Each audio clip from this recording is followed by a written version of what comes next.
Morning, how you doing, Don? Doing good so far. So far. That's my standard answer every morning. Gotta wake up. Morning, Harrison. Morning. You doing all right? Yes, sir.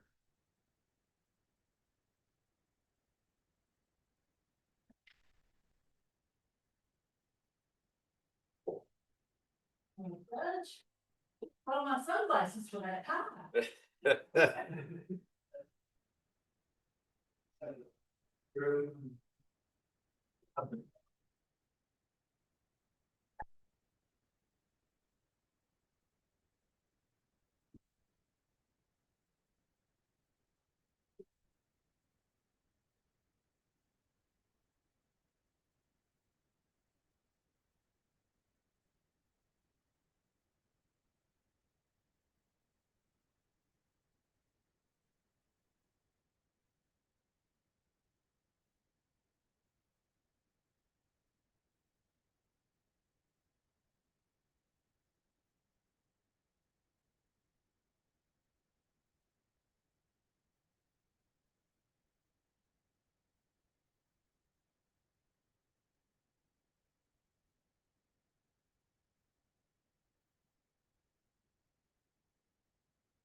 How are you?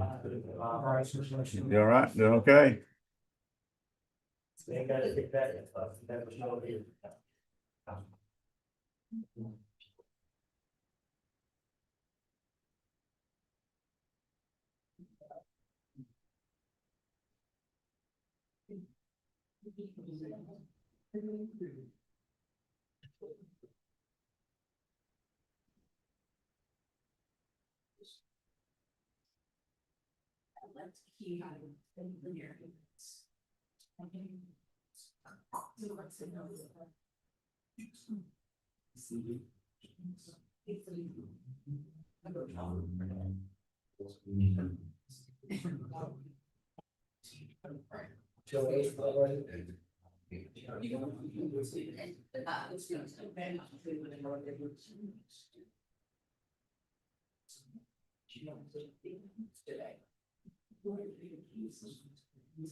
I'm trying to get out of the place to drag already.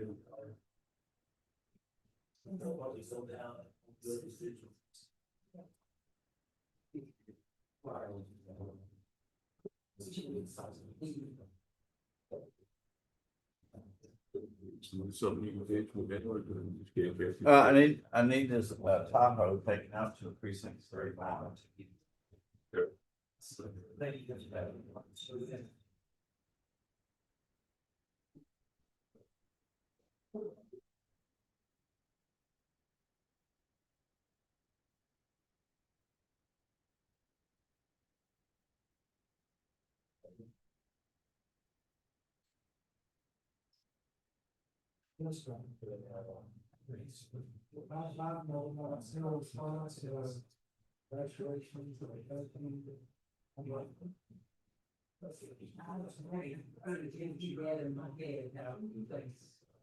Oh, how you doing? That's one.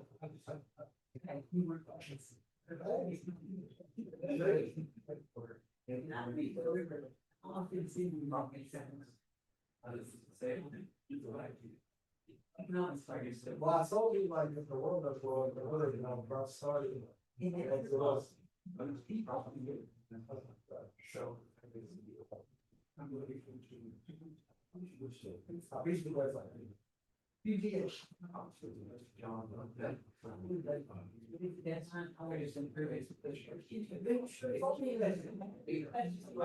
Here's my only thing, I used to that. But I get an email on the seventh, you know, it's July 31st on my cell phone. Actually, I have to do this, my. I don't know, so it's saying. No,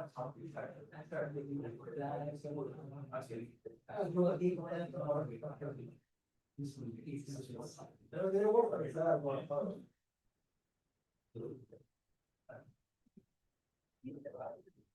Actually, it's almost like the West not easy to be. Working for the color, so. It's still bad, but. Hello, it's not. Several. Right. That's right.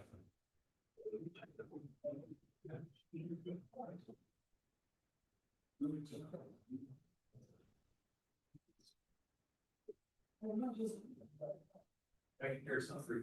Free, or you.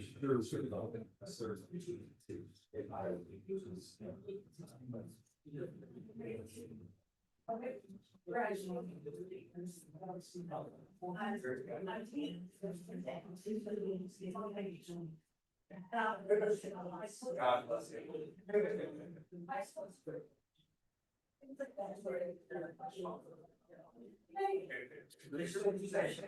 Yeah.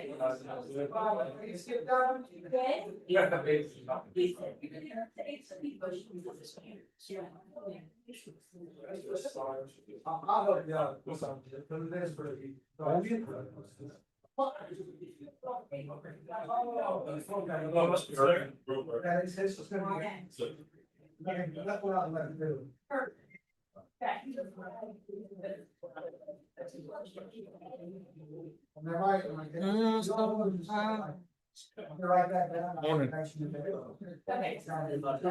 Hey, do I have an appointment with you next week, our guys? Whatever works best, you can schedule it. Saturday morning. That's what I'm saying. Yeah, we'll come to today. I can't get anything done, have a mess with all that. Just sign their name to. Do I have an appointment? Good. Just anytime next week. I told her Saturday morning. She'll be here. My guys will be working.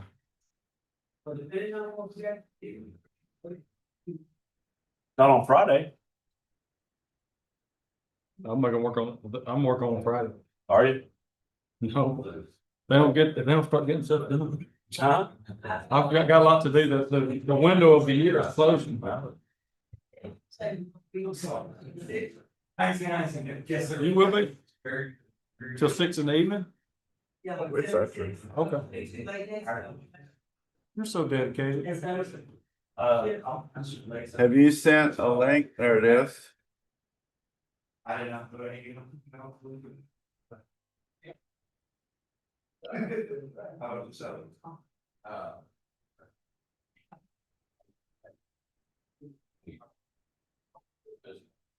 Very good. Very good. Very good.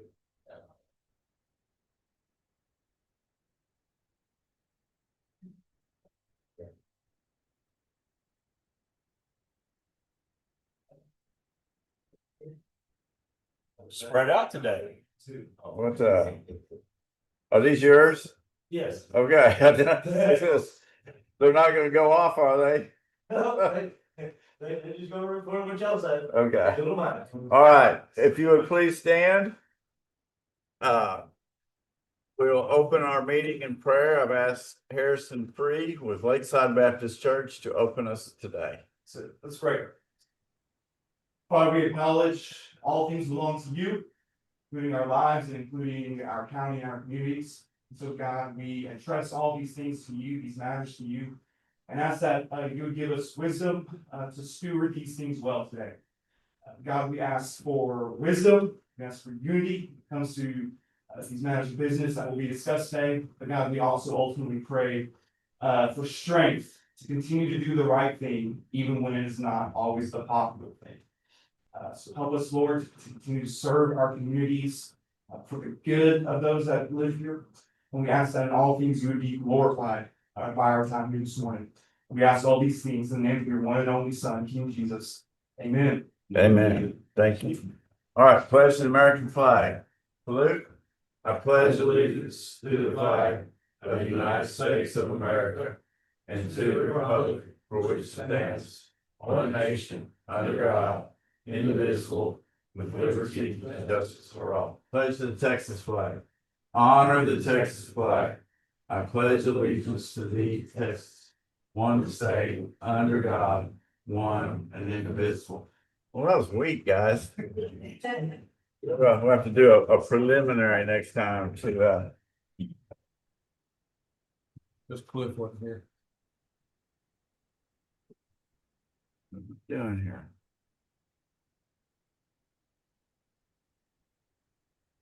Okay, Mr. Williams. Oh, there he is. there he is. All right. So, I'm gonna call this meeting to order and I ask you to silence your cell phones if you have a cell phone. And, do we have any general announcements? No? Do we have any public comments? Not on. Okay, and I don't have a name on here.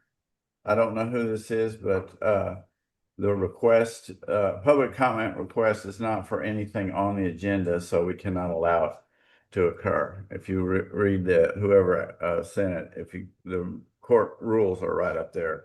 And it says that only, items on the agenda. So if you want to get it on the agenda, then we can talk, have the public comment. All right, item number 4, discuss and consider approval. Well, first of all, let me say, Commissioner Phillips is not with us today. He's off doing something fun with his wife. And Commissioner Williams is with us via Zoom. Okay, so now we'll move forward. We do have a quorum. Item number 4, discuss, consider approval of the audit report for fiscal year ending 9/30/2025, presented by Patillo Brown and Hill LLP out of Waco, Texas.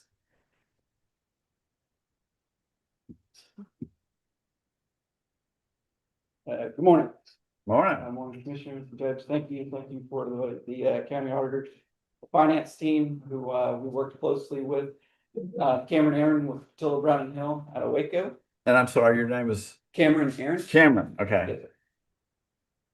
I'm a supervisor with the firm. Been there since 2016, right out of college. So I think we picked y'all up soon after that. So I was pleased to work for the county, to be a part of the team on this as well.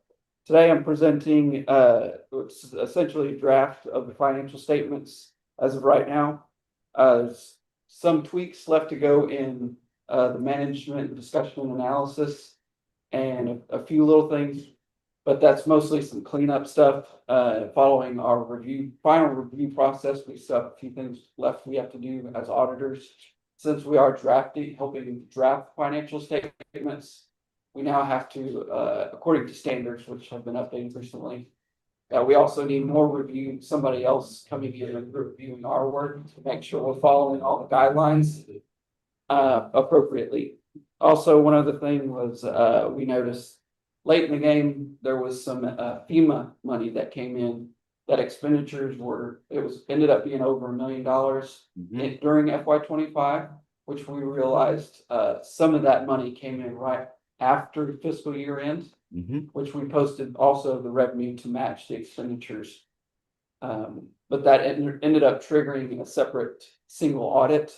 So we had to do more compliance testing over those FEMA grants to make sure that those were spent in accordance with those guidelines. So we're still doing a little cleanup there. We do have what we need to finish that piece as well. But there's no expected findings or material weaknesses, anything to that nature that we need to bring to your attention. And we are expecting to issue a clean opinion, an unmodified opinion on that. So Just to jump in on the, some of the bigger numbers on page 14, there's a statement of revenues, expenditures, and changes in fund balance and the governmental funds. There's the general fund in the first column, which is always major, as well as some road and bridge precincts there and the debt service and ARPA. General fund, you'll see the ending fund balance. That's what's in remaining equity at year end is 13.1 million. Normally, governments like to compare the current year expenditures for that fund, which was 18.9, up towards the middle of that page. And they'll see how long it, just for some reason, we don't have any revenue coming in the next year, how long is that equity gonna last us? And so generally, they're shooting, most governments are shooting it from anywhere between 2 and 6 months. 2 being the minimum, 6 months is really healthy.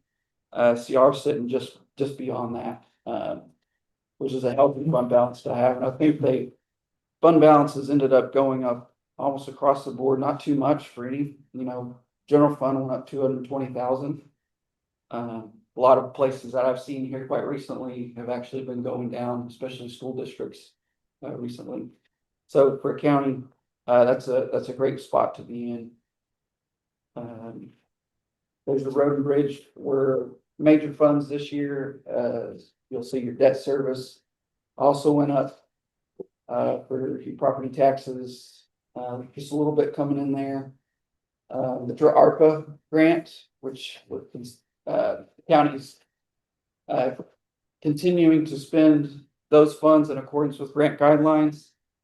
You see some 2.1 in expenditures this past year, which we also had to do a single audit over those funds as well too, to make sure that those were being spent in accordance with those grant guidelines.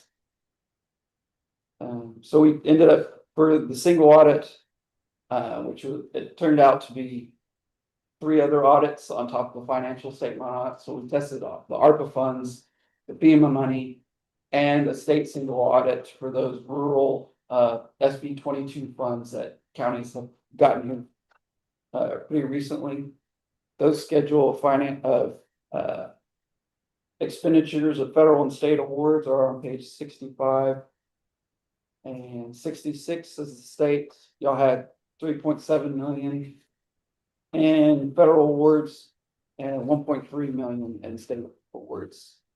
So the on the state side, we tested the rural SB 22 funds. So for extra payroll for district attorney's office and sheriff funds. The only major things that have changed here recently is that it used to be the single audit threshold was $750,000. They actually bumped that threshold up to $1 million. So going forward, anytime you spend less than $1 million for federal or single or grants, going forward, those would be under the threshold, and we would no longer have to do those separate grant audits. Did you say under 1 million or did you say 750,000? Under $1 million. Under $1 million, It used to be okay. 750 now. Okay. Which that could happen, ARPA money is continuing, that money will be gone. Won't be a grant that you'll continually Right. get going forward. And FEMA, that just kind of happens with Right. disasters, So other than those 2 things, were what I wanted to touch on. If y'all had any questions for me, we should be looking at maybe a week out when our final reviews are done. The reports will be signed and dated as of that date and signed, and we will mail the final copies A week out, so you talking? about a week out. Yeah. Okay, sometime first part of August, Yes, sir. okay? So for the people, you are an outside auditor, correct? Yes. No bias to Van Zandt County. Right. And you did 3 audits. 4 financial statement and 3 compliance audits. So we have 4 audits done on this county. Yep. And Or you said that FY we have a healthy fund balance and then that our financials are in good shape. Yes, sir. Okay. It's a lot of work that goes into it. I know it's even harder the past couple of years with accounting software changing is a big headache for everybody. having to adjust account structures and codes. Reports are different than you're used to, and so, I just wanted the public that are watching to know that you're an outside auditor. You gave us 3 audits and we are in great shape financially. yes, sir. That comes from an outside auditor. Well, I'd also like to point out, and 4 audits. this was a part of our fiscal year 26 budget process, is the fiscal year 25 budget showed us going $3 million in the hole in what we would end up spending. And that's why we worked to get the budget back down in fiscal year 26 moving forward. Well, as it turns out, we didn't go $3 million in the hole. We actually put $2.5 million more back into the bank in that regard. So, and I don't, it has something to do with a lot that was budgeted that we didn't spend in fiscal year 25. And so that's why we're in such good shape here, is we didn't spend what we budgeted to spend in that regard. So.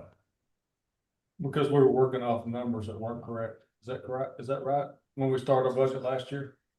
We showed that we were gonna be $3 million in the hole and we all cut back. That's right. That is correct. Mhm. And it turned out we didn't spend all that money, and a lot of that money was not spent, and so therefore that's why we didn't. So, and we didn't budget all that money. It was a again tough this year last year on budget. Yes, it was.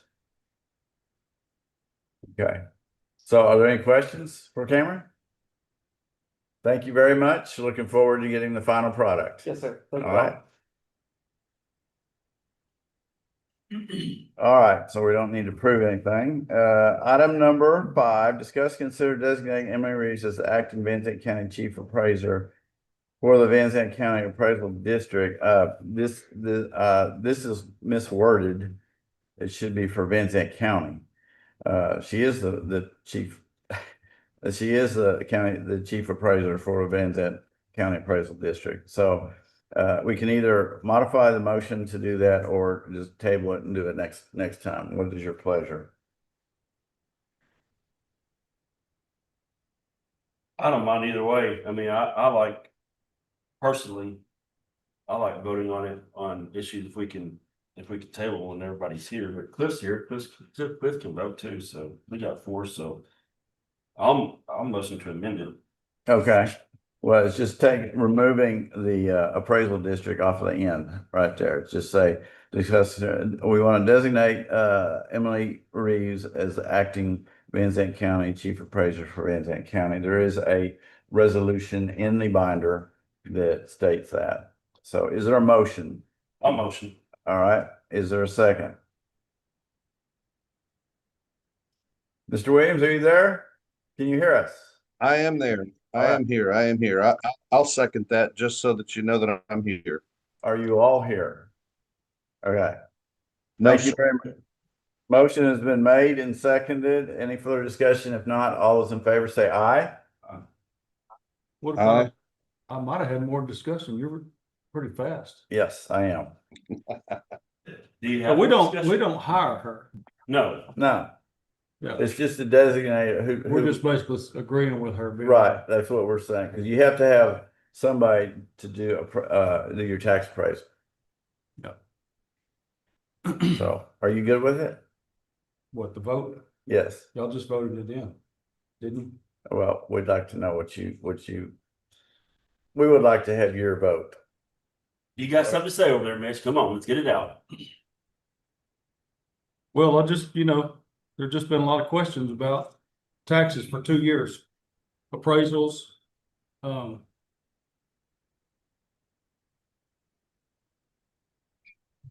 Yeah, I don't have any answers right now, so I guess that's the best thing going. Yes, I'll vote yes. Okay. Well, we have to have somebody to do it, and she's the one assigned by the state, so it's best to do that. The other choice would be for us to go out and get one on our own to do it, and we would have to pay money to do that. Well, we're in good shape. I'm just kidding. All right, item number 6, discuss and consider purchasing data snipper Excel for 3 users for the auditor's office using contingency funds transferred to IT's budget line item 1010503 for the county judge to sign any relative software agreement.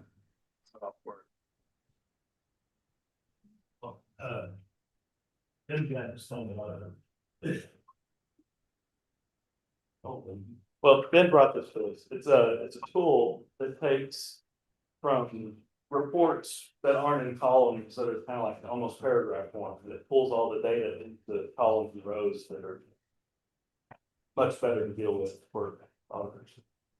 Yeah, it puts it into, from a PDF format, which is a lot of the old records that we have from the last couple of years out of AccuFund.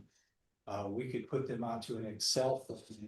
We could actually combine and work with them and do something with them. I just found out that Cameron uses that data snipping at PVH, so it's a useful tool, and it's something that allows us some flexibility, because right now it would be very difficult for us to go back and do historical analysis with PDF data.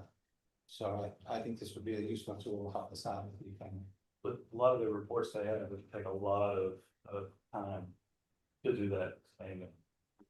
Humans do it. It takes seconds for the same week, but Yeah. it was pretty slick. Yeah, we can't actually do it at all, quite honestly. I mean, we tried looking at that with some of the earlier reports. And we need something that's more mechanized. The manual is something we can have. The reason we decided to put it on now is it's something he kind of needs right away. Well, I disagree. I don't believe that this is a prudent use of taxpayer funds, considering it's over $4,000 per user. And we are in the process of changing our financial accounting software, and the auditor's office will be very involved in doing that and won't have time to use these tools for the next year. I don't mind. I don't think it needs to be purchased today, or it needs to come out of contingency. It can be considered for next year's budget.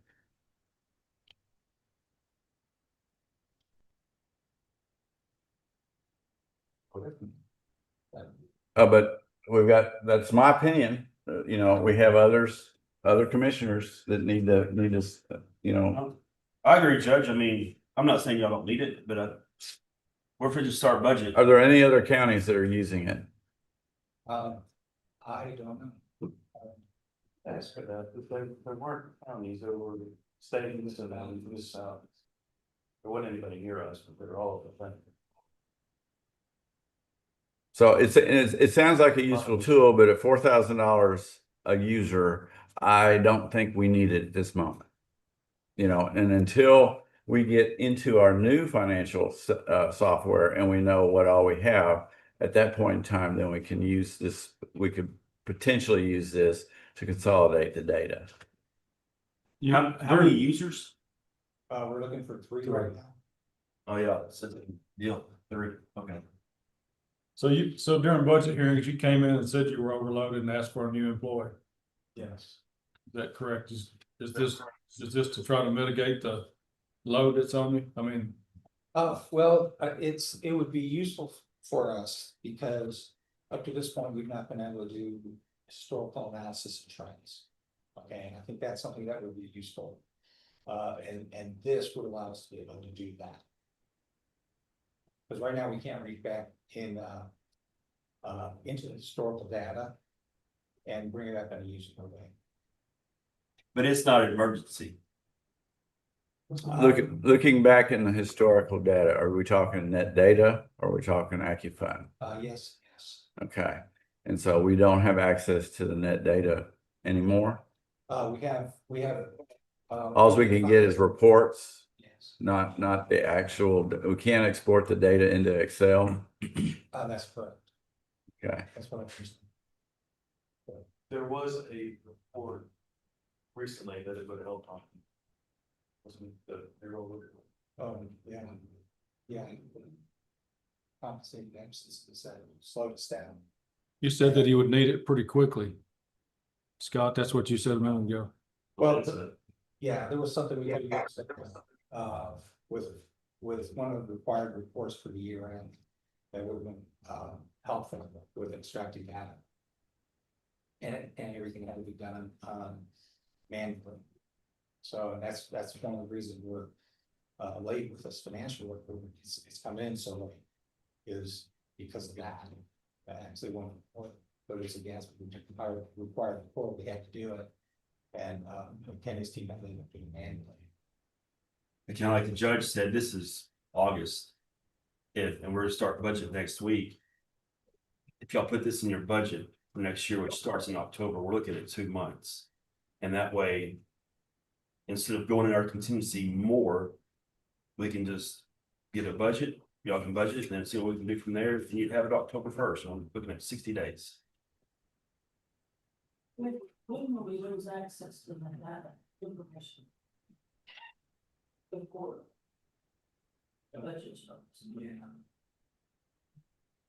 Well, I would, and again, I don't say that this tool won't be helpful. I don't think it's needed right now, and we can put it in next year's budget. But I also would like to have, I would like to get references of other counties that are using it. They had a lot of references from Michigan. They were really heavy, but North Midwest. We can find out who in Texas is actually can. We asked if she would have that information. We get that information, and when we come to budget, we'll go from there. We want to put you in a position to be successful. That's what we want to do. Right. Efficient and successful. So I don't want you to think that we're just saying no, and because I actually personally, I don't know enough about what you're asking for.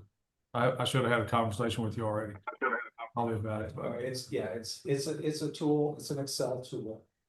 And Excel gives us some flexibility. This is like a supercharger for it. It allows, it has an AI type tool within it. It is AI. It's Yeah. all AI. Yeah, but it lives within that software. And it allows us to go to certain go to actually Word documents and PDF documents. And we tell it which data you want, and you can go through all these reports, data reports that we couldn't otherwise convert unless manually. And just go through there and pick all that information out for us and put it in Excel for us, which is what we would do manually, which was what Kenny's team had to do with the payroll. So, you know, that's for 3 hours assisting. Yeah, and that should have been a 3-second run on. When are you going to convert to your new system? We're in the current, I believe payroll system could be functional. I think this week or next is what I understand from the FI people. The GL, we're wrapping that up in the next week or two. And then we have to give our notice to the current software company. So if we didn't do this today, and then you have this new software coming in, is it going to make it more? Because I'm assuming that you'll have it next budget if we didn't do it today, but would it be more of a headache not to have it with the new software coming in, or trying to install it when the software's already there? That wouldn't make a difference. I mean, at the end of the day, we're looking at old records anyway. Not necessarily, because we could use it as we pull and import, could have built that import a lot easier. Right. Yes. are we working your people overtime? They have to do this. Yeah. So I used to a lot of time. And Them too. how are you going to? Is there a way to retain the historical data once we let AccuFund go? If we don't have this? Well, that's what I've saved a lot of information. We already have information saved for the audits. And what I want to work to by the time we close this year, is to have as much information for the current year as possible saved. And that'll be in, if we can do it in Excel formats, if you can do it in PDF formats, at least we'll have someplace to access the history will be there. The reason I want this tool is we want to be able to use that information. You know, because if if we're running Excel reports, it's something we have flexibility, we could ask for whatever we want from, charts and everything. You can't do that with PDF stuff, and a lot of the things we have in the files has been saved as PDFs. And the reason we do that is so it can't change later on. There's a reason for that. Why can't it be changed? Yeah, but at the same time, you can't really use it. Because we can't run a report off the. Can't extract data unless you have it for like this. So. I'm just trying to figure out, I know you need it. And like Mitch said, we want to help you out all we can. Is it pertinent now, in your opinion? Is it pertinent now, or can it wait till October 1st? How many more things would we want to need to for the go?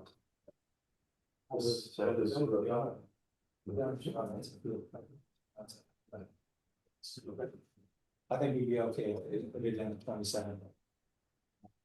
Okay, all right.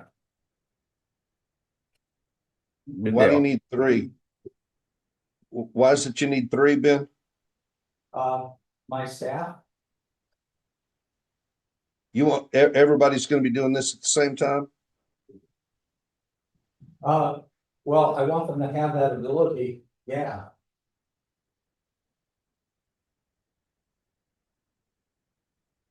Because this conversion is gonna be going on for a year. And if we want to do any useful data, like I said, historical, looking back, I think we're gonna need to do that with this tool. We want to elevate our reporting. We talked about that before, so this is a step towards that. Well, even then, I would rather go with one user and make sure it's gonna do what we want it to do before we commit to three. So. Right.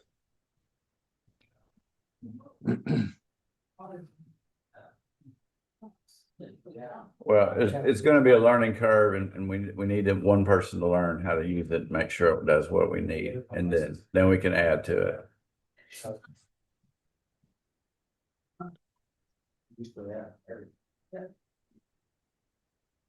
Well, Judge, what about this? If we just want to give one for a learning curve. I would rather have references of other counties that are using it and how they're using it. I'd rather talk to them, make sure what we're getting is going to be useful for our needs. We can still budget for three, but only authorize one in the new budget year after we get their references, et cetera. Right. Yeah, I'm not saying no, I'm just saying we got a whole bunch of stuff that needs to get done. That we're gonna be doing that We're talking about $12,000. yeah, $4,000 a license. So Per year, per year, correct. per year, per person, So So how long will it take you to get a reference? 2 weeks? Probably could do that. I can do that. We'll just revisit on the next court date, maybe. well, then we'll be in the budget, I mean, you'll be. We'll revisit. 45 days We're- for the budget. He wouldn't have came in here if he didn't need it now. I mean, I wouldn't want you telling me what I need when I'm out there needing it. It just frustrates me. Like, they're working in their offices. I don't go in their office. I bug them every day. I mean, I'm probably 20 hours a week of what they have to do. 15, I don't know, but we're calling the auditor's office all the time. right. We're asking things from them. We hired him. We gave Bobby $140,000 last time. Out of contingency. I'm just expressing my opinion about it. I don't want to meddle in their departments too much. If he he wouldn't have came in here unless he needs it. How much time do you think we spent on that import manually that we could have used this tool? Last week. My time, New system. April, Emily, you. It was probably 12-15 hours if you added it all up, It was probably close to maybe 3 days. and that was one before. Let's just do like what Mitch said. Get, the judge wants some references to look at stuff. Let's get all our ducks in a row, and when you got it, put it back on the agenda. 2 weeks. All right. If So, he no had a choice, Judge, if he had a choice of adding a person or adding software, which direction is he interested in going? Well, that will be a budget discussion, which Yeah. we got budget workshops next week, which we can address it at that point. Well, and that's one of the questions I'd like for him to be considering, to be thinking about, you know, if we go one way or we go the other, rather than going both, you know, adding people and, you know, additional software if we don't have enough room for them already. Anyway, that's just food for thought. Okay, thank you very much. So there's no action on this item. Or we can vote to table it. I just say no action, we'll bring it back in the future. Item number 7, discuss, consider abatement at 140 Oak Circle, Murchison, located in precinct 4. Okay, I put this on there. I've been talking with Fire Marshal, Kevin. So there is a property in Hickory Hills. It is abandoned. Will you let me in, Scott? Do I? Let me into Zoom. Oh, it is abandoned. Dr. Daly has wrote a letter that it is a health and safety hazard, and it is going to go up for auction in September 12th, I believe. And the question is the fire marshal has come to me and said, you know, we need to get it cleaned up, but it's not our property, but it is a health and safety hazard. And I'm gonna turn this over to Kevin and let him explain his situation. But I've talked to Tony, our civil attorney, and I've also talked to Limberger, who handles our foreclosures, I guess you would call them. And I'm gonna let them clarify what's going on. I mean, in theory, it sounds simple, but in government, it's very complicated. But I'll let them explain the situation. Like I said, it's a 140 Oak Circle. So there we go, subdivision. I emailed y'all, did y'all get a chance to look at the actual report? Some of the highlights on that is some of the laws and codes, the illegal accumulation of refuse and rubbish, unsanitary conditions harboring pests, vector breeding sites, and structurally and unsafe abandoned buildings. So that gives us arboviral risk, which is the West Nile virus, feral animals, varmints, and zoonotic disease, human health risk, and varmint attraction, and a supreme fire hazard with open flames. The difference between this is, you know, at Hickory Hills, this isn't, they're not on 1 acre lots. The houses are right next to each other. In this particular situation, again, you know, this is the first time that this has come about since we adopted the abatement procedure last fall. So it is a unique situation in that there is not a private owner. I've personally been dealing, the first documentation I could find of making contact with this particular property was March 2025. So just like, you know, when I was talking about when we adopted the abatement procedures, is I had pretty much exhausted all other options, and this was the last one. So what should be done with it is actually would just be my opinion. As the abatement procedure was written, I'm just doing my part of it.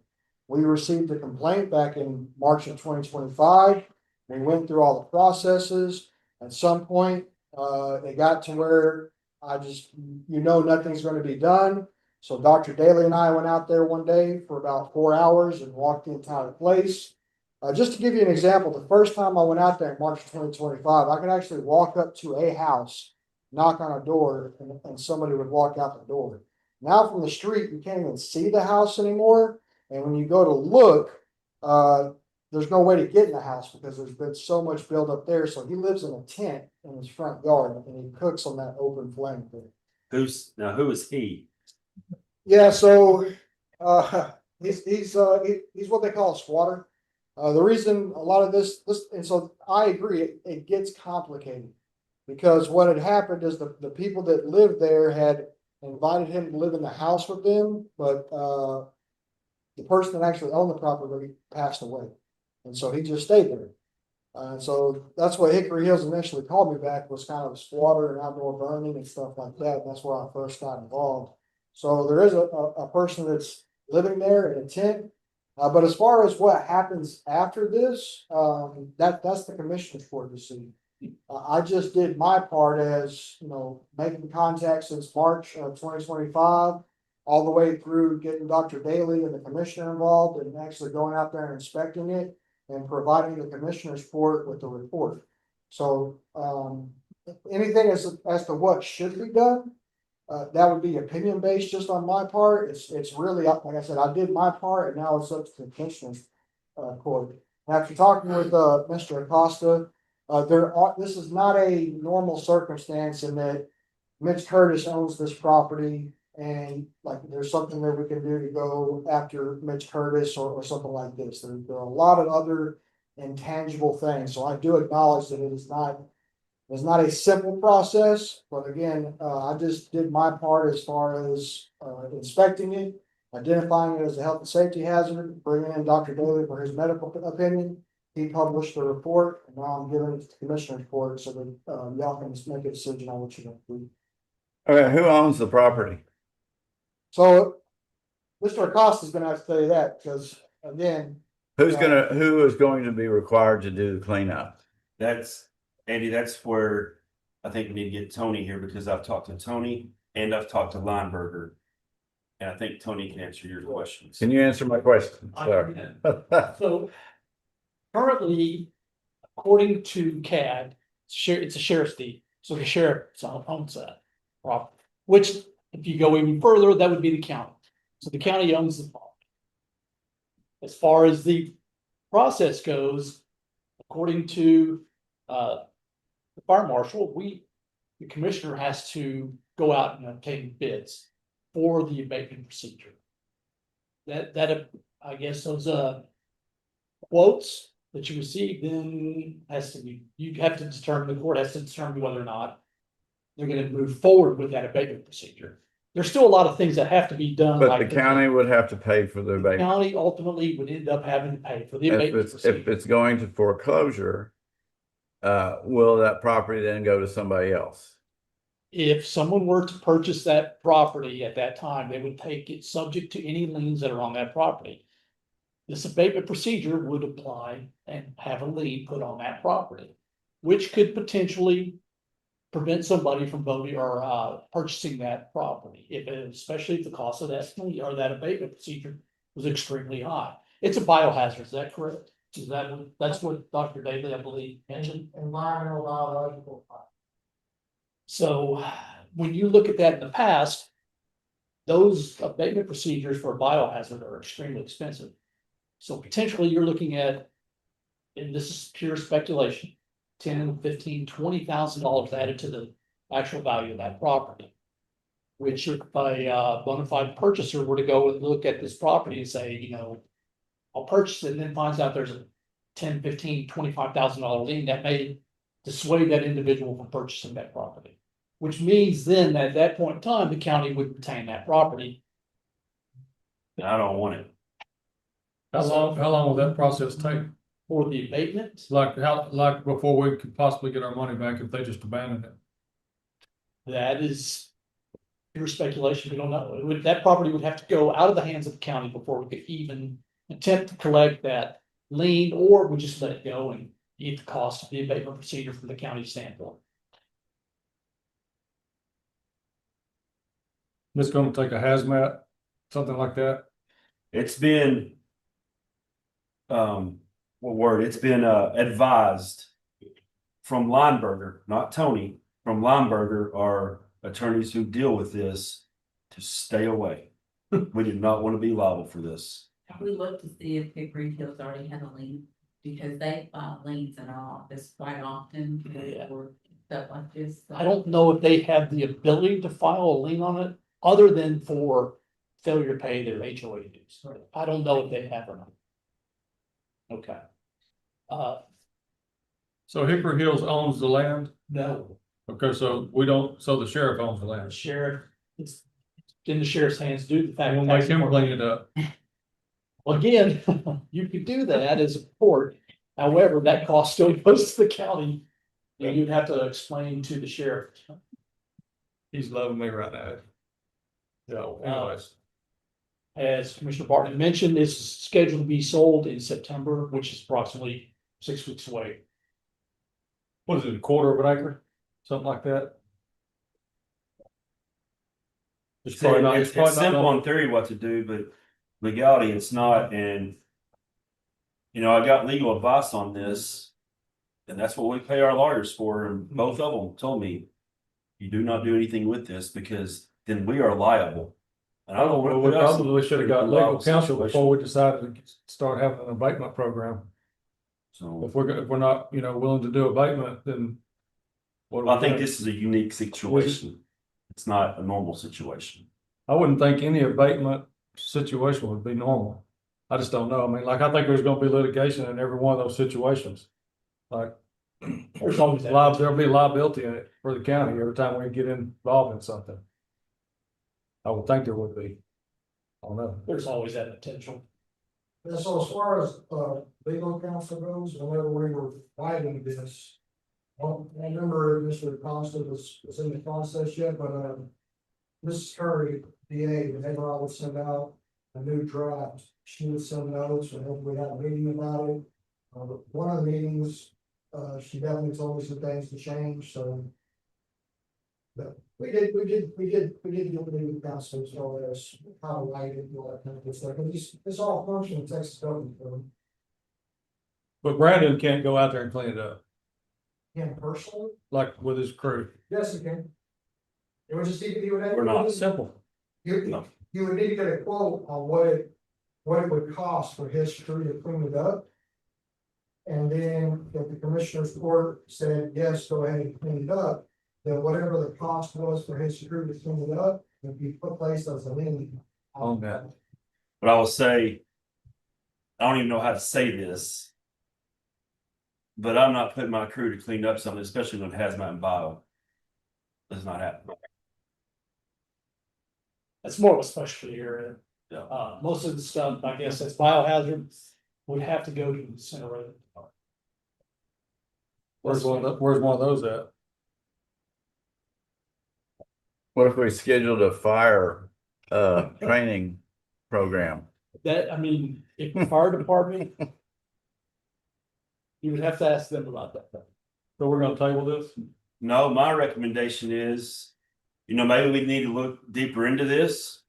In case this comes up again, but I think we need to wait till September and have it sold, and that is based on. Our legal advice from the Lineberger group. And from Tony, Let somebody else buy it. yes, At that point in time, the individual who purchased that home would then be liable to clean it up. That needs to be disclosed to them. But most likely, with that kind of lien on it and the factor where it's at is probably not gonna sell, most likely. So it will be back. At that point in time, if that happens, then we'll cross that bridge. No sense in worrying about it until something happens on September 12th or I whatever. don't want anybody purchasing it knowing that we're already in. What about the person that's living there? I don't think that's a commit, that's a squatter. I guess I don't know what Right. that goes under, if it's sheriff's department, constable, I don't know. the sheriff would have to have him. But it would be for his own safety, correct? Correct.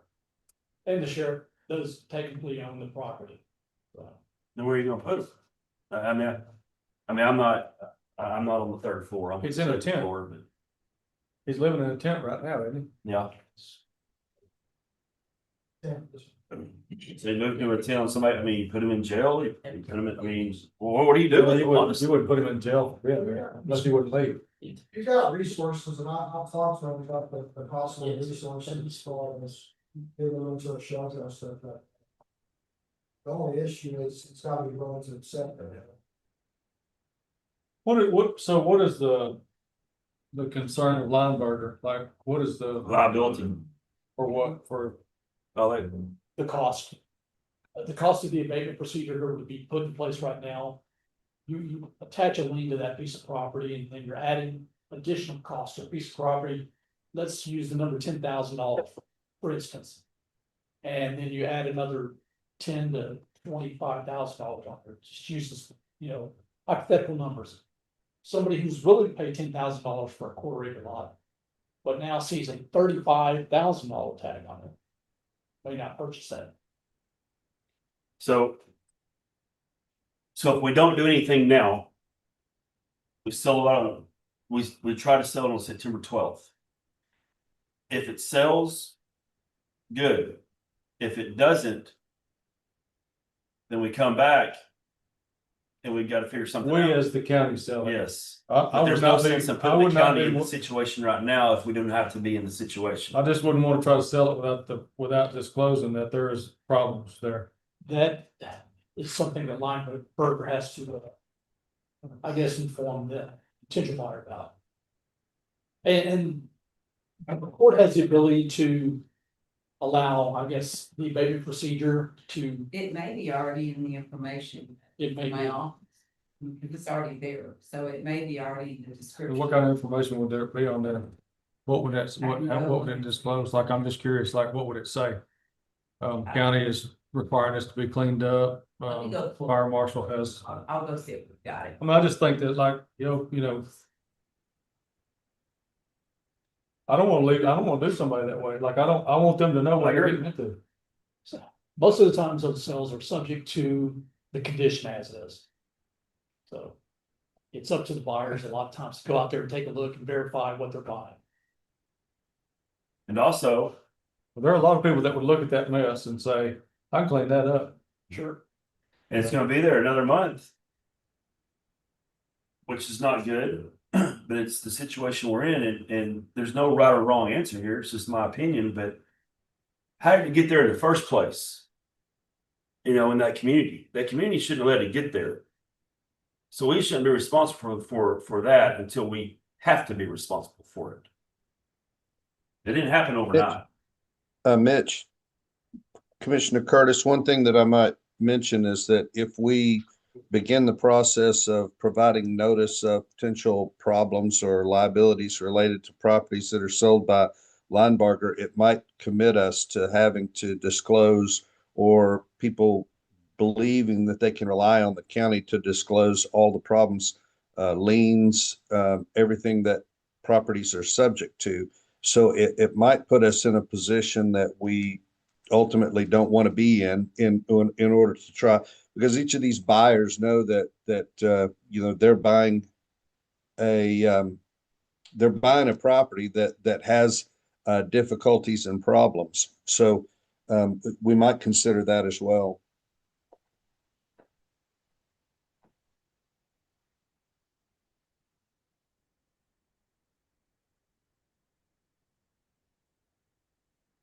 My recommendation would be to wait until you to see if it does sell. You understand what I'm concerned about? Yeah, and I don't think you're wrong, but If I, on my, like, say I own 5 acres and I decide I'm gonna tear an old house down and bury it. Then I decide to sell that 5 acres. I have to disclose that I buried it there. They're gonna ask you if you've buried something on that property. Dumps, there's dumps all over this county where people have dumped stuff and buried it, and then so I'm just But saying but that's the difference. If you're not buying normal property, you're buying, like Cliff said, property that have problems, and it's your job, and it's not the county's job So It's basically, when your we sell job, if it, you're interested in that property, to go find out the problems. so basically we just sell it, it's an abandoned piece of property. We don't sell it, Lumberger does. Sheriff sells. Sure, yeah. Sheriff is selling a piece of property. And we But put it- are you gonna go buy a piece of property? I mean, are you gonna go on this courthouse steps? I want this piece of property. You're gonna know something's wrong with this piece of property. You probably have done your homework if you were interested in it to find out. You would be surprised. But that's not our fault. That's their fault. They should do their homework. Well, if they're once interested they in sign the property. title deed on it, whatever it's transferred, and then the next day, the fire marshal shows up and says, oh, and by the way, you have 30 days to get this mess cleaned up. And we'll be right back in the same mess. Like, I just want them to know that there's problems with it, like it's going to be required to be cleaned up. Right? That's fair, isn't it? Yeah, but I think it's their responsibility to find, I mean, if they're interested in the property, they need to go look at it. And it's gonna tell you, man, I'm gonna have to go clean this up. So they should know before they buy it.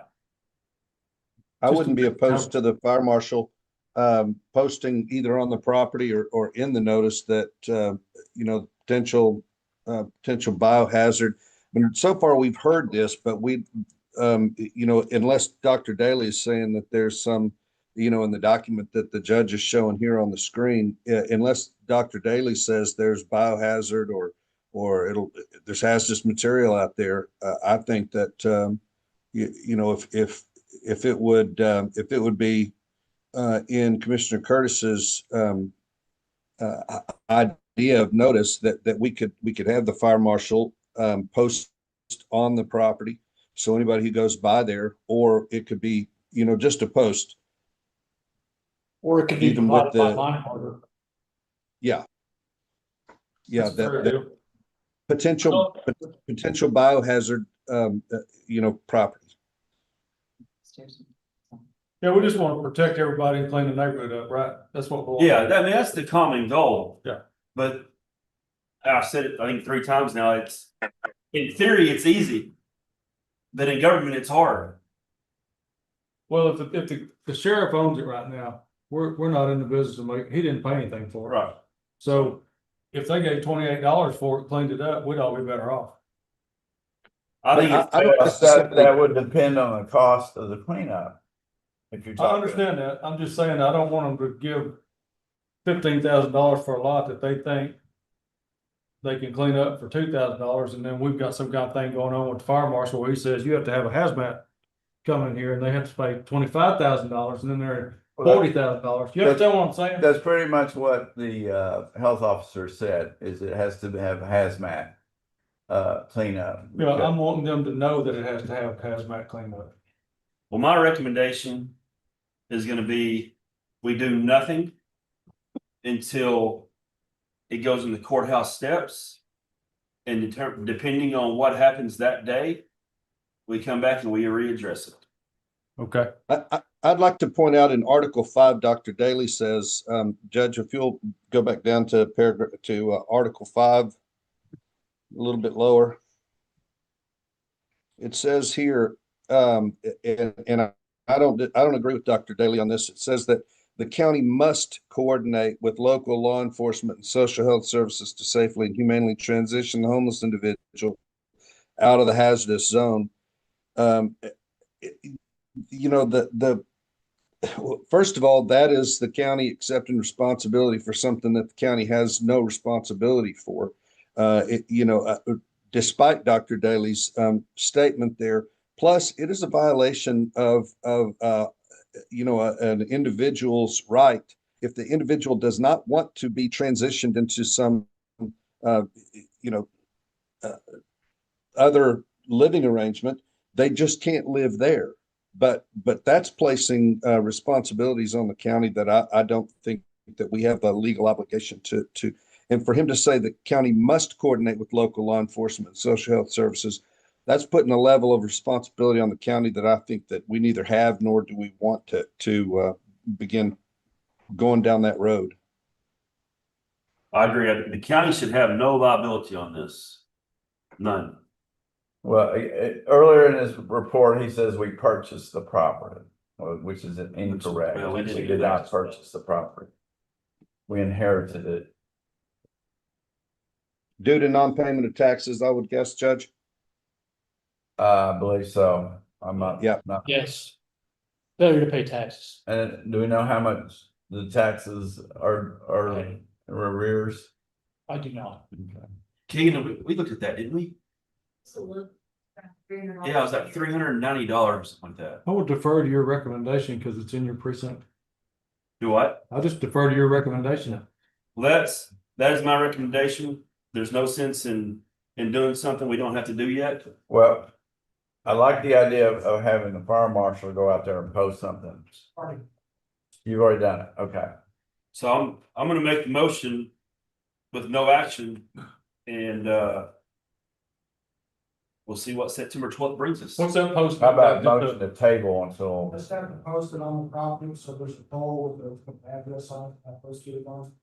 Just a piece of paper or what's it in? Yeah, it's a document protector, and I made one to the homeowner association. Okay.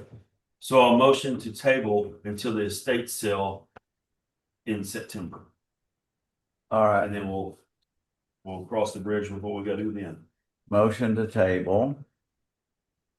Second. All right, any further discussion? September 1st. To September 1st. A motion to table until sale complete or until auction, whatever it is. All right, motion made, second, any further discussion? Not all those in favor say aye. Aye. All opposed, like sign, motion passes. Item number 8, discuss, consider annual license renewal for Santos Luna, DBA Luna Towing of 2924 Thistlewood Drive, Seagoville, Texas, 75159 to operate an automotive wrecking and salvage yard located at 30782 State Highway 64, Wills Point, Van Zandt County, Texas, 75169.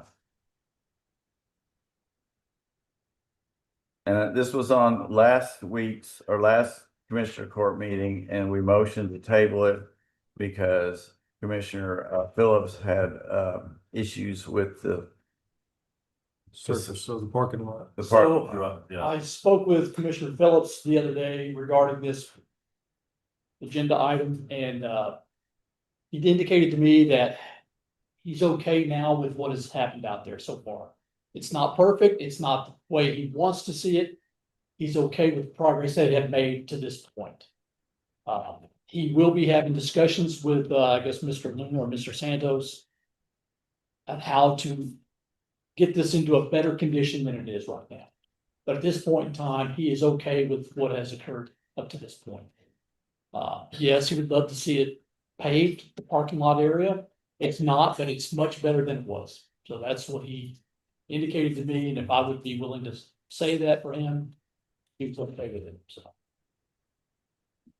Then I make a motion that we renew his annual license for Santa Luna, DBA Luna Towing. All right, motion been made by Commissioner Curtis. Is there a second? Second.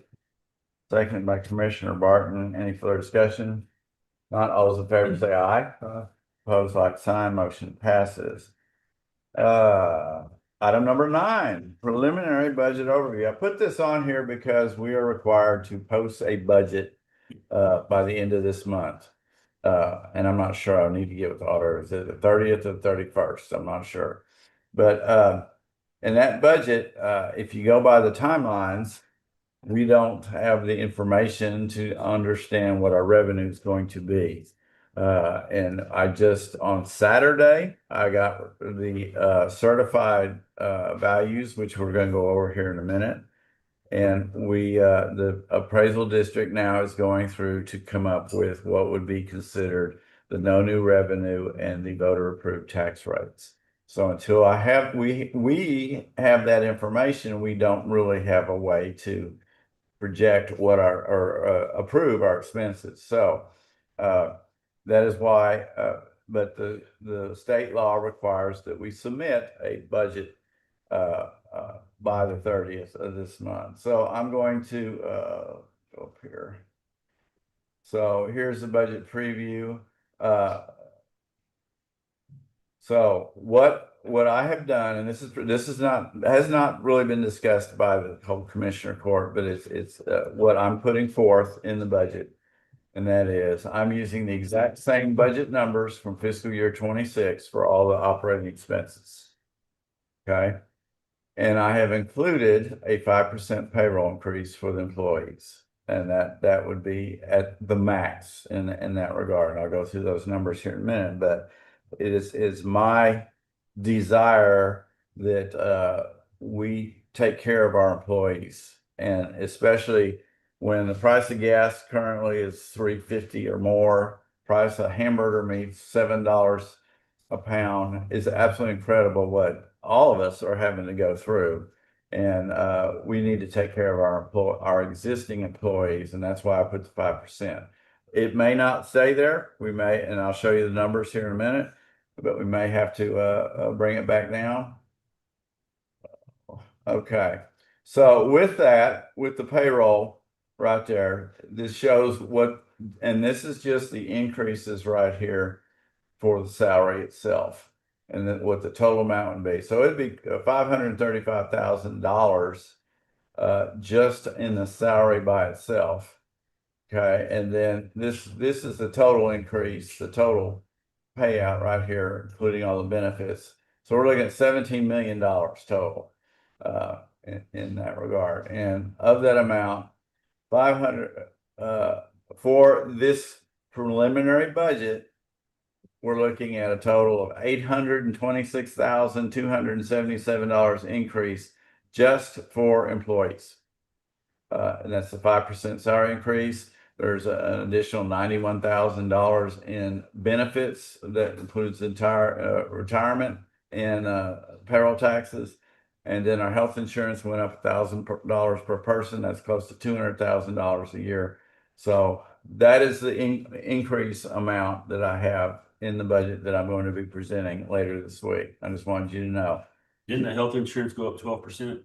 It went up $1,000 a person. So no, it went up 8. I think it was 8%. 8%. Well, 8 to 8.5%. That would be 8.5%, I think. If I'm not 8.5, 8, More than 8.5, one of the two. Okay. So yes, it went up significantly.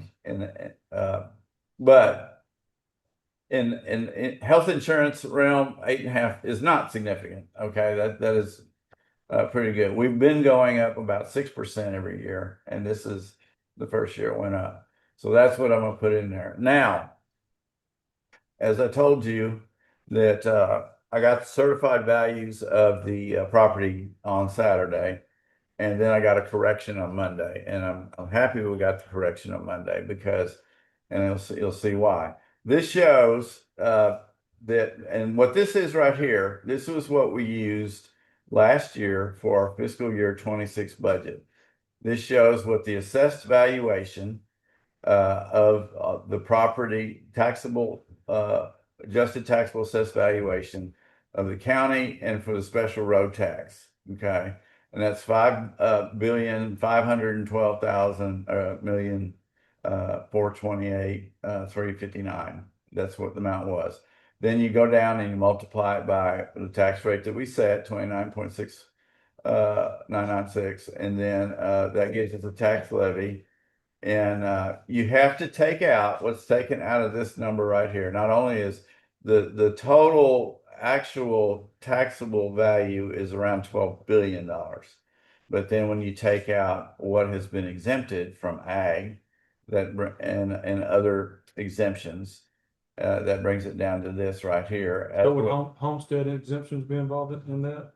Yes. Homestead, agriculture, and what else? What are timber and? Timber And wildlife. Right. I'd have to go through all those. But then you also take out of that the what is called frozen values, which people like myself who are 65 have their property taxes frozen when they turn 65 and they don't go up. Your tax rate frozen. No, the amount of taxes that you paid at age 65, that's what you continue to pay. It doesn't increase. That's frozen taxes, and there's a lot of different ones that are frozen. There's a lot of different categories that are frozen. Explain that, not because, yeah, you're gonna educate Yeah, me too. you need to know this So I because always thought when you're 65, your tax rate was frozen, but your No. appraisal was not. Like you're gonna be stuck at a 29% tax rate, but your assets can still go up. They're not frozen. That's No. not correct. no, the frozen amount is of tax dollars that you pay. That's what's frozen, unless you have a change in your, if you do remodeling and the value of your home goes up for any kind of change you made, that's the only way that your tax will go up. But when it's frozen, it doesn't matter what the market valuation does. That's the amount you're going to be paying each year. Well, I hope you're right, And well, because I thought it was the other way. I did too. I always thought your house could always go up in the value, but your tax rate stays the same. it's not the tax. It's not based on tax rate. It's based on the dollar amount that you pay. You're right. I'm not All right. 65 yet. I don't have to worry about it. Okay, well, you need to take it in consideration because the Texas legislature is looking at lowering it to 55. I'm getting close. Freezing everybody's tax rate at age 55. So that is what they've got on the agenda to do. So anyway, this is how he did it. So the tax levy, that's the total tax levy. And then they add back in all those frozen taxes. In other words, all those that were frozen, they don't put it in because it's not based on the tax rate. It's based on the dollar amount that's frozen at. So we put that back in. It brought us to 19,697,808 right there. And then we use a 3% delinquency rate, which we subtract out of that, which gives us a total of 19,106, 873, 84 total, 19 million. And then the road tax, the values are a little bit different based on different things. Again, at what point in time people came in and were eligible for it or required to pay it. And so the total there was 5,893,322 that we got for a total of $25 million. That was last year. That's what we used. All right. So now if I take the new taxable, this is 2026 estimated tax rate for the 2027 budget. And this is the adjusted taxable value of the property. And this is the special road tax value right there. Now, what you need to see is the comparison. All right. This was 25, right? Or 26 right there. This is 27. You see what the difference is right there? So we went down 400. I can't see it. I can't read it. $407,313.20. Right. Actually, it's $1 million up. 105 million. Right. $105 million less in taxable assessed valuation. I can.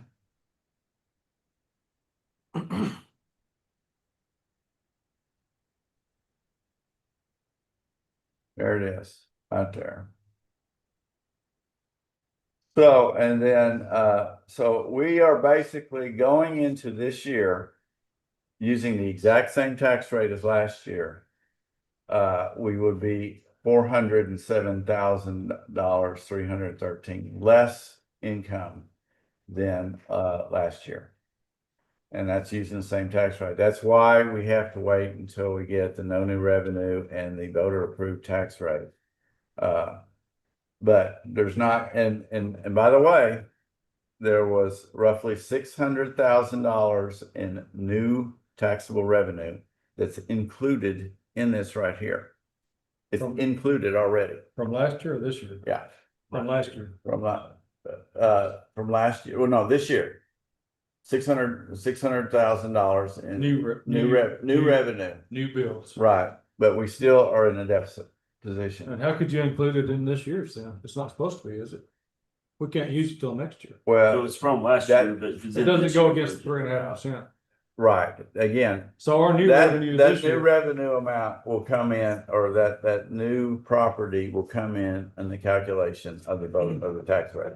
so That's where it basically, comes in. so basically, we projected a massive influx of people.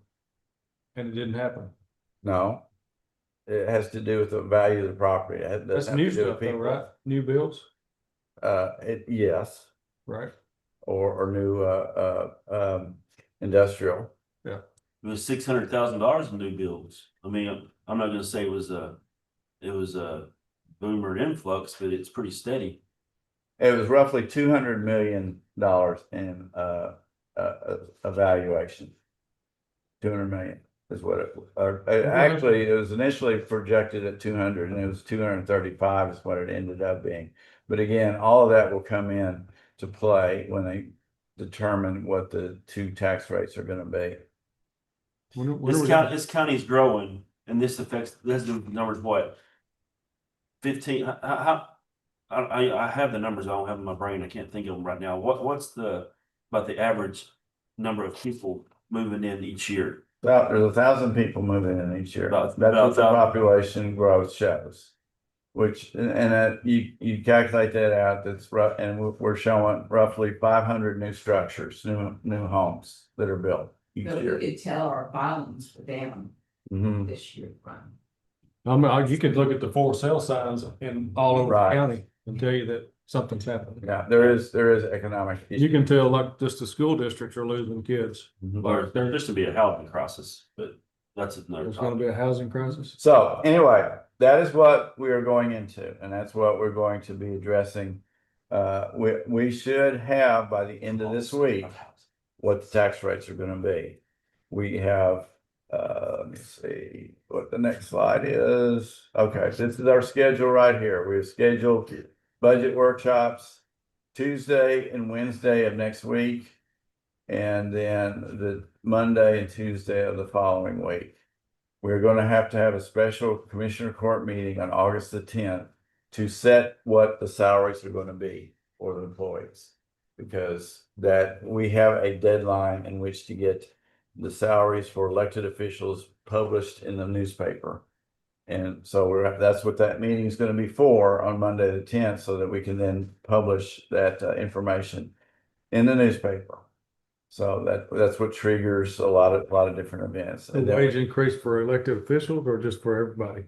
Well, typically what we do is for what we're gonna do for everybody, but what goes in the paper is only elected officials.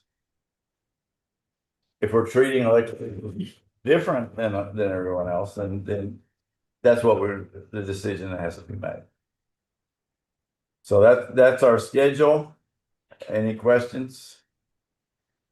So I do feel, personally, I feel much better where we're at right now as far as the process. The spreadsheets are existing, they're already linked. The only thing I don't have in there is the revenue side of it, but all the expenses are done. And all we have to do is, if we want to change the percentage, I hit one field and it recalculates everything based on the new percentage. So what this most likely is going to mean, if you look at it, is there's not going to be many of the, we had lots of requests for new positions to the tune of $1.8 million, just in new positions based on current pay rates, current position rates. 1.8 million. Doesn't include the asks for individual pay changes on individuals or a group of people. That's not included. That is just that 1.8 million is just new positions that have been asked for. So and obviously if you see what we've got there, that's not going to be possible. So all right, any questions? No questions? All right, we will move on to item number 10, discuss consider approval of Anderson Acres Phase 2 subdivision plat located in Van Zandt County Road 3223 in precinct 3.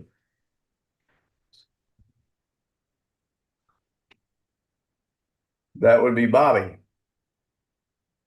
Again, I spoke with Commissioner Phillips earlier this week, actually on Monday, about this project as well. They have submitted everything they need for approval.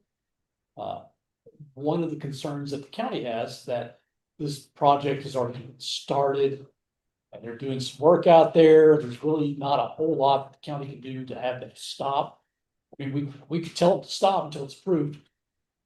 And if it's approved, then he can continue. Didn't he do that last time? He did. This is phase 2. This is phase 2. We have the exact same problem in phase 1. And this is the plat right here.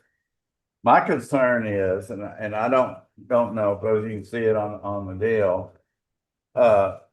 And maybe we don't have, but do we not have anything in our subdivision guidelines about the distance between driveways? We do. It's I believe it's 15 feet that's supposed to be between each. Setback lines? No.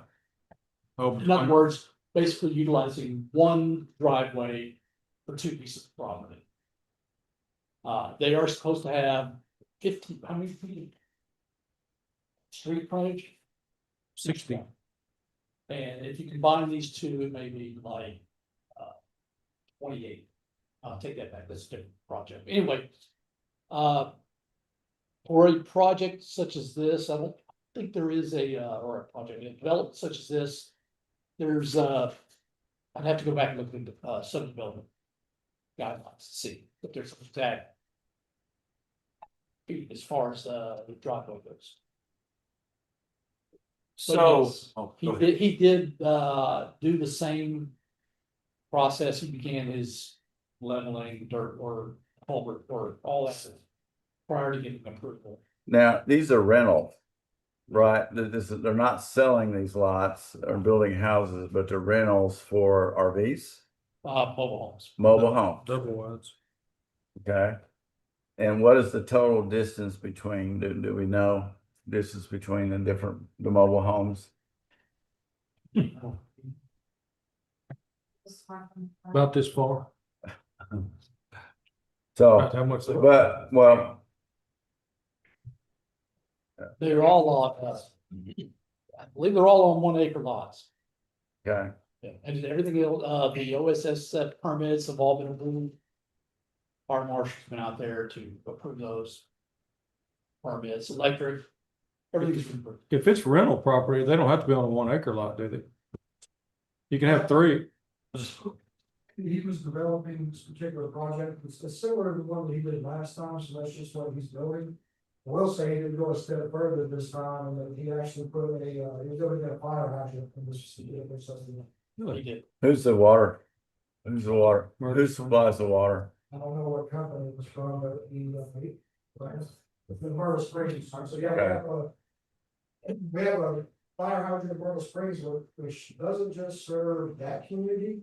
It's a fire hydrant that's closer to any other structure fires out there, so. He's getting better each time, I will say, yeah, he's making a few mistakes, but he's a new builder. And so, every time I'll ever ask him to change something or do something different.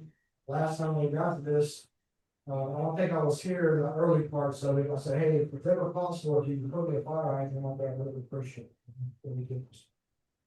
What kind of septic systems do you have on that? Like, are they aerobics or are they, low pressure drip? All of them? And you got, each one of them has their own aerobic system? Yeah, each one. Wow. They have to because that's part of the issues that we come into when people say that they want to divide the property for their family. Well, the issue comes in when that family dies and people move away and get split up again, and all of a sudden, on an acre, they messes things up. And then plus you gotta have who's responsible, because even when you're renting it, it's not the owner that is responsible, whoever you're renting, was responsible for the maintenance and inspection and all that kind of stuff. There's lots of layers to it. So each one of those houses, that specific house goes all the way to the back of that lot. I guess I don't know what size, is this north and south? It says 7.24 acres, the whole thing. Yeah. No, yeah, what it looks like. There's no way they can each have an acre. Not with that many. properties. So does it meet our subdivision guidelines? Is he within them? According to everything that's been submitted, yes. There's 20 of them on there. It's rental. It's, Yeah. Yeah, rental's different. And there's nothing in our subdivision guidelines for penalties for beginning early. construction before the plot is approved, correct? There is no punitive measures within subdivision guidelines for that right now. Okay, so that's probably another thing that we need to look at adding to it. Okay. All right, so there's a motion to approve the Anderson Acres Phase 2 subdivision plat located in Van Zandt County Road 3223 in precinct 3. So If we don't approve it, well, I mean, it goes automatically, right?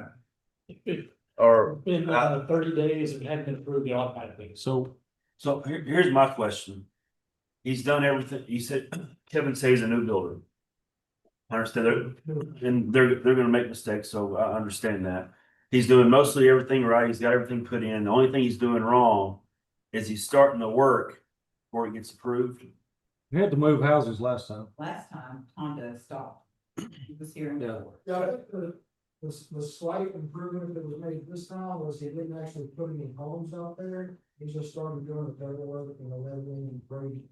I don't have really. and the culverts are in, Yes, so And we have no defense of course. if they do start looking for it, so.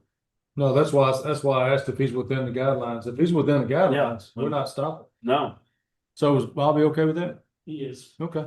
Make Yeah. the motion. second. All right, motion has been made by Commissioner Curtis, seconded by Commissioner Barton. Any comments from the peanut gallery? No? All right, all those in favor say aye.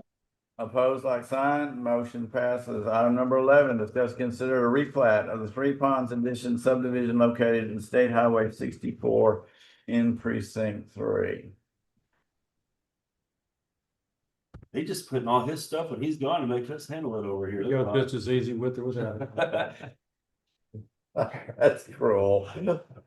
He ain't here. So, Tony, you're up, Yeah. Tony. Good. I spoke with Commissioner Phillips on this one. He was not real familiar with this one, doesn't recall it. He said he was gonna have to review it. And you get back with the court on that, so. That's all he had at that point in time, and I never got any additional information. So we're tabling this. He asked us to table it. He didn't ask me to do anything on this one. We But that table would it. be my recommendation probably at this point is to table it so that he can provide the information. Motion table. Second. All those in favor. Hey, wait a say- minute. Wait a minute. Wait a minute. Okay. Keegan, is Keegan in here? Yep. Are we good on that? Are we good on tabling it? I mean, have you dealt with any of this? It's fine. He turned his one lot, that little one down at the bottom, lot 1. And then he came back, he owns 30+ acres out there, first of all, in George, and then he added a second lot on there, 4.8. 4.8 something acres on there, so Rick was not having to go to a public hearing, he met all the criteria, he's on state highway. Everything's good to go, if you wanna table it, you can until next time, it'll be within the 30-day window, or So we're still within the window. If we table it, we'll be fine. Let's just table, my motion, keep the table and let when Bobby's here, Alright. he can approve it. All right, any further discussion? And the motion to table, all those in favor say aye. Aye. Opposed, like sign? I'm for tabling it. Okay. Motion passes. I was just thinking that, I mean, I hope we're not holding him up, Item number 12, discuss consider adoption of local government code 32.0034, access by emergency vehicles into the Van Zandt County subdivision rules and regulations. So who put this This on? is, yeah, this is my issue here, and the reason why we want to try to do something related to this is because, right now, we don't have an adequate description on our subdivision regulations related to these large subdivisions. You could have just one entrance and exit going in and out. There's no, if we said you have to have two, we need to have two, but they can't be, 25 feet from each other. So we need to look at adding this. Keegan, would you like to add any additional information related to this? The legislature, the last time we made an update, they said that I included the statute on the second page, if you want to scroll on it. They included instead of may, they changed it to shall. The county shall stop. So what, I'll speak to this as well. So, see paragraph B there, the Commissioners Court shall adopt infrastructure standards requiring at least two means of ingress and egress. If for some reason a large subdivision of 1,000 homes or greater had that one ingress point blocked due to an accident, fire, or whatever, there's no means of ingress to these large developments. So the legislature had the foresight to go and say, all right, we need two minimum. So this is why this was put in place within the statute, local government. Okay. Well, I'd like to recommend that we have a workshop and address all the different issues we need to update, because we can't be changing our subdivision guidelines weekly, because we made a change last week. Last Commissioner Court meeting about adding to the checklist the covenants and restrictions to be filed before the plat is filed. And so it makes it to the point where developers don't know what we just need to be consistent and make a change, say once a year. So I'd like to recommend that we just do a workshop and put it all together and then vote it. But when would you like to do it? October or something? yeah, I'd like to get through the budget, Yeah. if at all possible, but we might, if we're getting together to do the budget, we're here, we might as well do it. I don't mind doing it one after one of the budget workshops. We got 4 plans. If y'all want to. I'd make a motion to table this. All right. Motion has been made by Commissioner Williams. Is there a second? Second. Give 2 minutes. All right. Second, and all those in favor say aye. Opposed, like sign. Motion passes. Item number, and do we want to? Well, I'll get Keegan to poll y'all to find out which one of the days that we've got budget workshops set up for that we could do, some for budget and some for the subdivision rules and guidelines. So item number 13, discuss and consider approval of the fiscal year 2026 line item transfers. And this was required to be pulled from the consent agenda to be approved separately due to items that are in here that are going to be paid later. So do you want to see what they are? As a road and bridge 3, right? Yeah, this loan proceeds right here and equipment purchase that had to get transferred before they could actually get paid, if I'm not mistaken. So that's why it's pulled out. Do y'all want to see any of the others? I've got some on there, but it has to do with, I'm preparing to make a down payment on a new maintainer. That was for maintainer 2 for Bobby, wasn't it? I think it was a reclaimer mixer. Reclaimer, yeah, reclaimer. I went for a year and a half with one maintainer, and Bobby and we squabble over the little borrow one. It's too small for me to work with most time anyway, so I can't get enough done with one maintainer. So I'm gonna purchase one. Preparing to. So is there a motion to approve line item transfers? So moved. Is there a second? Second. Second. All right, all those in favor say aye. Pose like sign, motion passes. Item number 14, consent agenda. Are items considered routine and considered enacted in one motion. There's no separate discussion on these items unless the county judge or commissioner requests an item to be removed from the consent agenda considered separately. I don't have items that need to be removed, but there needs to be a correction on the minutes that were in here for 7:15. And that shows that the contract with AIO for the video was, it's showing at 414,000, and that was incorrect. That was one of the other bids. The actual amount of the approved for AIO was 124,911. So that's the only change that needs to be made. Is there a motion to approve the consent agenda? Motion. Suggested. Very good. Second. Motion has been made second. Any further discussion? All those in favor say aye. Aye. Opposed, like sign. Item number 15, is there a motion to adjourn? Motion. Is there a second? All right, motion made second. All those in favor say aye. Aye. Opposed, like sign. Motion passes. Thank you, Commissioner Williams, for joining us. Yes. Yes. All right.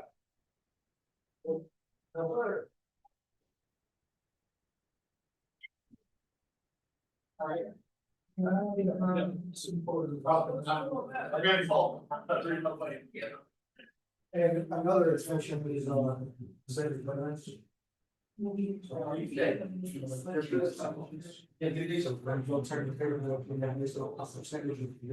Reduction. We can have it to 100%. How you been? Yeah, good.